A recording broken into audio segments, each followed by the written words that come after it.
আমি এই মুহূর্তে অবস্থান করছি চট্টগ্রাম নগরীর কাজীরডেরি এলাকায়।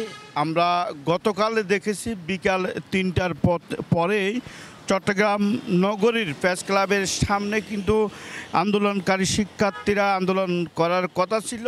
এক পর্যায়ে পুলিশের অতিরিক্ত পুলিশ মোতায়েন করা হয়েছিল জামাল খান চেরাগী সহ বিভিন্ন এলাকায়, কিন্তু আন্দোলনকারী শিক্ষার্থীরা চেরাগীর মোড়ে গিয়ে যখন আন্দোলন শুরু করেছিল তখন আওয়ামী লীগের সমর্থিত নেতাকর্মীদের তারা প্রথমে ধাওয়া দেওয়ার পরে তারা এক পর্যায়ে রাস্তার উপরে বসে পড়েন।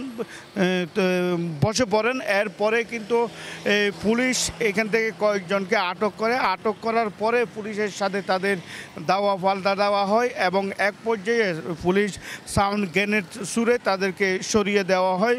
আমি যদি আজকে বলি, আজকে সকাল 6টা থেকে রাত 10টা পর্যন্ত কারফিউ শীতল থাকবে এবং সকাল থেকে নগরীর 2 number gate, Muradpur, Agrabad, city gate, নতুন ব্রিজ, মুরাদপুর সহ বদ্দারহাট, মুরাদপুর সহ বিভিন্ন জায়গায় কিন্তু ঘুরে দেখেছি আইনশৃঙ্খলা রক্ষাকারীর বাহিনীর সদস্যরা প্রতিটা মুড়ে গুরুত্বপূর্ণ মুড়ে তারা অবস্থান নিয়েছে এবং তারা চেকপোস্ট বসিয়েছেন এবং চেকপোস্ট বসিয়ে যানবাহনে তারা এই তল্লাশি করছেন এবং তারা দেখছি বিভিন্ন মুড়ে।